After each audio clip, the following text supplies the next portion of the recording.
Ikigai, how to find a reason to wake up with quiet determination. Ambition without direction is torture. You wake up every day with energy, with drive, with the desire to do something, but you don't know what. So you scatter yourself across a dozen pursuits, chase every opportunity, follow every trend, and end up exhausted, frustrated, and no closer to fulfillment. This is the condition of most modern men: busy but aimless, ambitious but directionless, working hard toward destinations they never chose. The Japanese have a word for the antidote to this: Ikigai, your reason for being, the intersection of what you love, what you're good at, what the world needs, and what you can be paid for. Ikigai gives you direction, quietly, without hype or theatrics. It's not a viral passion.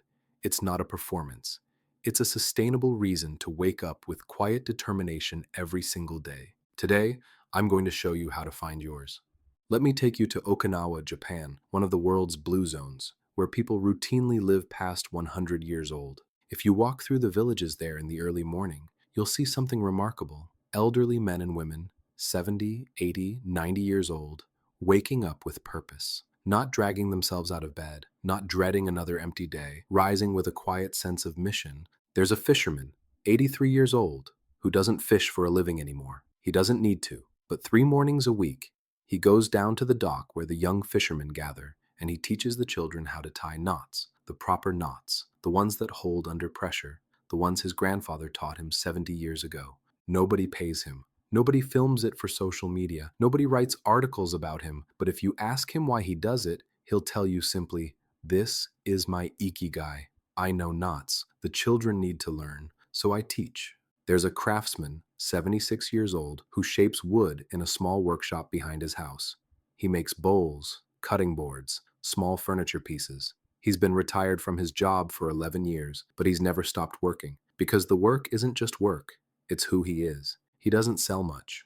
Maybe one piece a month to a neighbor or a tourist, but every morning he's in that workshop at 6 a.m., hands moving with precision, shaping wood the way his hands have shaped wood for 60 years. When asked why he still does it, he smiles. "What else would I do? This is what I am." There's a woman, 91 years old, who tends a small garden. Vegetables, herbs, flowers. She gives most of it away to neighbors, keeps a little for herself. She's been doing this since she was a child. The garden has outlived her husband, outlived 2 of her children, outlasted wars and storms and decades of change. But the garden remains, and so does she.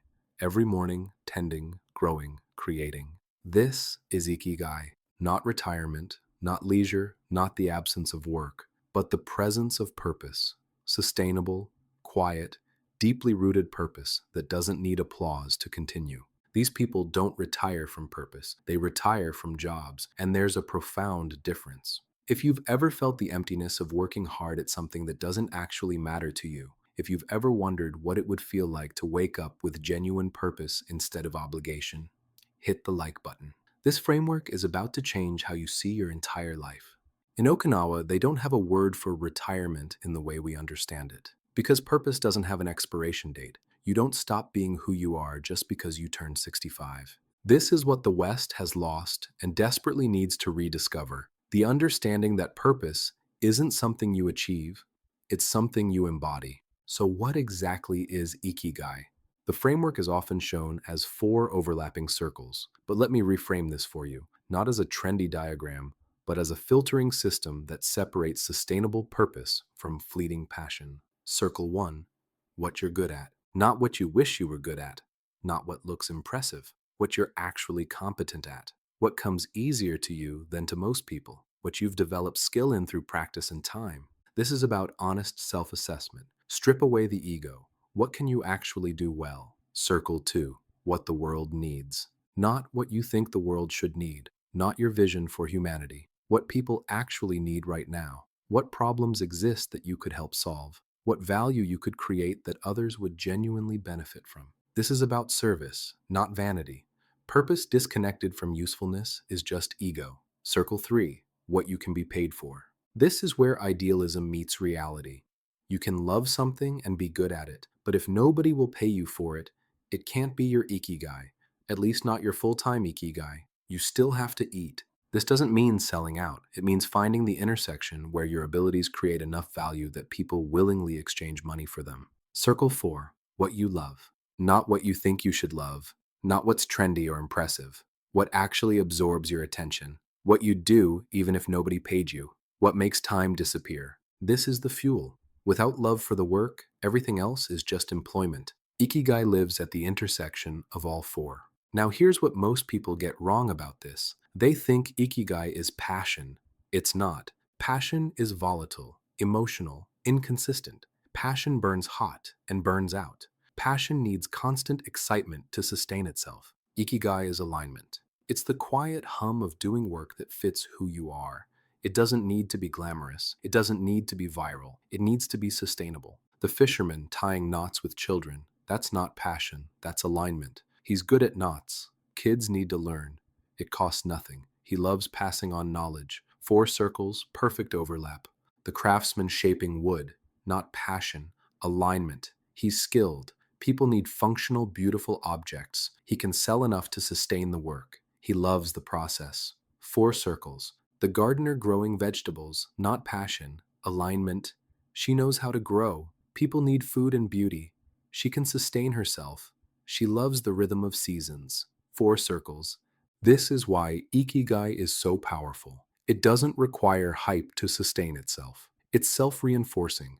The work feeds you, and you feed the work. The Stoics would recognize this immediately. Marcus Aurelius wrote, "When you arise in the morning, think of what a precious privilege it is to be alive, to breathe, to think, to enjoy, to love." But he also wrote, "At dawn, when you have trouble getting out of bed, tell yourself, I have to go to work as a human being, not as a job title, not as a performance, as a human being, doing the work that aligns with who you are." The samurai understood this as well. Bushido wasn't about fighting, it was about fulfilling your role with precision and honor. A samurai's ikigai was the perfect execution of his duty, not for glory, for alignment with his identity. Modern psychology confirms what ancient wisdom knew. Purpose is the single strongest predictor of mental health and longevity. Studies out of Okinawa show that people with strong ikigai live longer, have lower rates of depression and anxiety, recover faster from illness, and maintain cognitive function into extreme old age.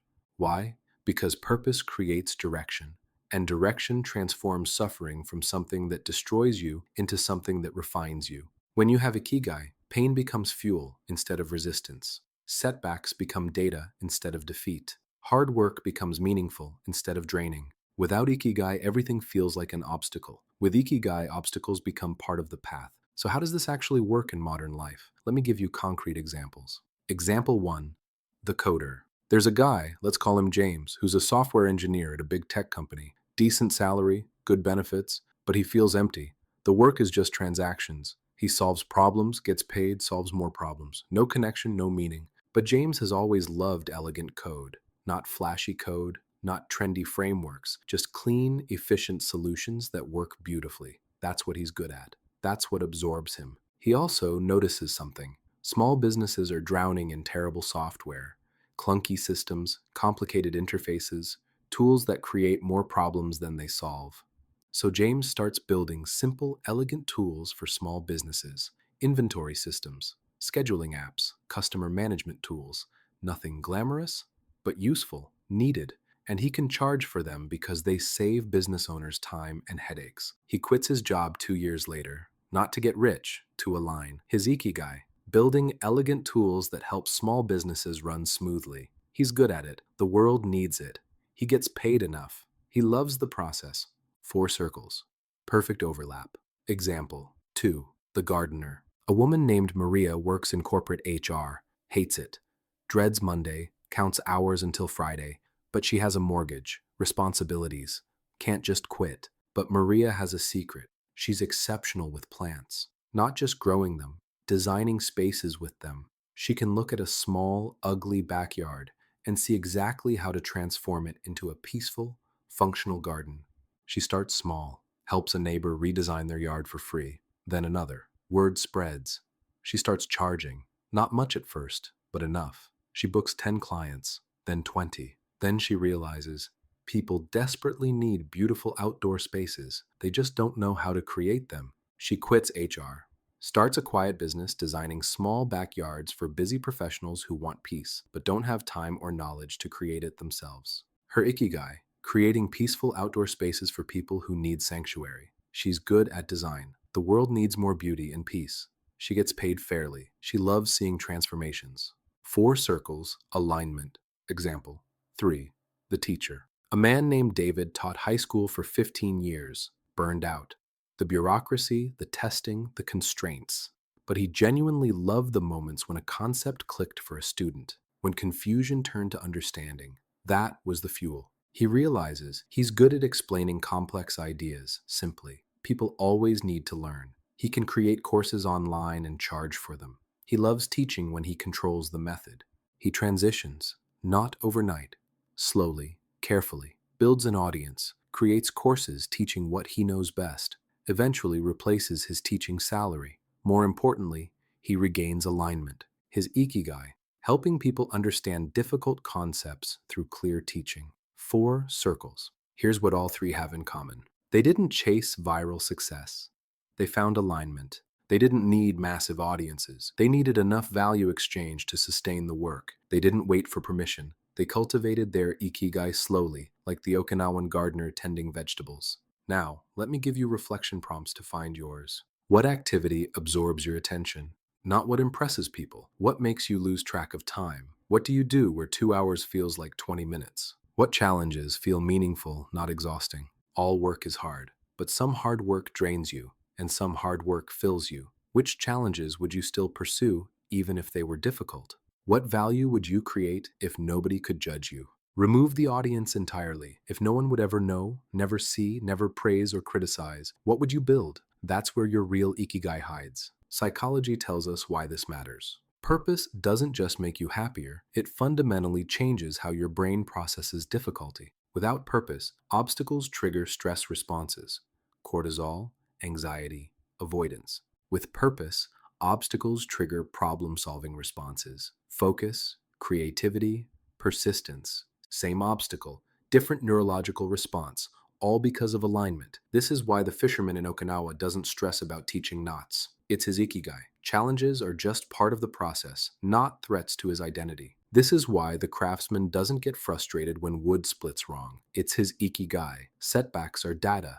not defeat. Purpose turns pain into fuel. That's the superpower of ikigai. Here's the final shift I need you to understand. The silent man doesn't chase purpose, he cultivates it. Purpose isn't something you find in a flash of inspiration on a mountaintop. It's not a viral moment. It's not a sudden realization that changes everything overnight. Purpose grows with you like a blade being polished. The samurai didn't forge his sword once and call it finished. He polished it every day for his entire life. Each day, microscopic improvement. Each day, a little sharper, a little more refined. That's how Ikigai works. You start with one circle. Maybe you're good at something. Then you notice, the world needs this. Then you experiment. Can I be paid for this? Then you refine. Do I love this process? Over time, the circles align. Not perfectly, not permanently, but enough. And here's what happens when you find that alignment. You stop living for weekends. Because your work isn't something you need to escape from. It's something that feeds you. You stop needing external validation. Because the work itself validates you. You're creating value, using your abilities, contributing something needed. You stop fearing Mondays, because Monday is just another day to do work that aligns with who you are. You stop dreading aging, because purpose doesn't have an expiration date. The 83-year-old fisherman has ikigai. The 91-year-old gardener has ikigai. Age doesn't take it away, it deepens it. This is what the West has lost. The understanding that work isn't something you retire from. It's something you refine until you die. Not employment, not jobs, work. The expression of who you are through what you create. The Stoics called this living in accordance with nature, your nature, using your abilities in service of something beyond yourself. The samurai called this fulfilling your role with honor, not for glory, but because it's who you are. The Bible calls this stewardship, using your gifts not for yourself alone, but for the benefit of others. Ikigai is the Japanese word for the same truth. You are here to contribute something only you can contribute, in the way only you can contribute it. Not loudly, not for applause. Quietly, with determination, every day until the end. This is the way of the silent CEO. We don't chase purpose like it's a treasure hunt. We cultivate it like a garden. We don't announce it. We embody it. We don't perform it. We live it. And over time, the circles align. The work becomes sustainable. The purpose becomes clear. The direction becomes unshakable. You wake up not because you have to, but because you have something worth waking up for. Not fame, not fortune, not validation. Ikigai. So here's what I want you to do. Take 15 minutes today, not tomorrow, today, and answer those 3 questions I gave you. What activity absorbs your attention? What challenges feel meaningful, not exhausting? What value would you create if nobody could judge you? Write down your answers. Be honest. Strip away the performance, the image, the shoulds. What's actually true? This is the beginning of finding your Ikigai, not the end. The beginning. Because Ikigai is cultivated, not discovered. If you're ready to find your reason for waking up with quiet determination, subscribe to this channel. We're building a community of silent men who don't chase purpose, they cultivate it. Men who work with alignment, not for applause. And if you want the complete Ikigai worksheet, the 4-circle framework, the reflection prompts, the alignment assessment, and the 30-day cultivation plan, text IKIGAI to 32537868868. You'll get everything you need to start finding the intersection of what you're good at, what the world needs, what you can be paid for, and what you love. This is the silent CEO method. We don't live for weekends. We live with purpose every day. We don't chase passion, we cultivate alignment. We don't retire from who we are. We refine it until the end. The next video on your screen will show you how to build unshakable discipline, because once you know your Ikigai, you need the strength to pursue it when things get hard. Remember this: the fisherman teaches knots, the craftsman shapes wood, the gardener tends her plants. Not for applause, for alignment. Find your Ikigai, cultivate it quietly, wake up with purpose. This is the way.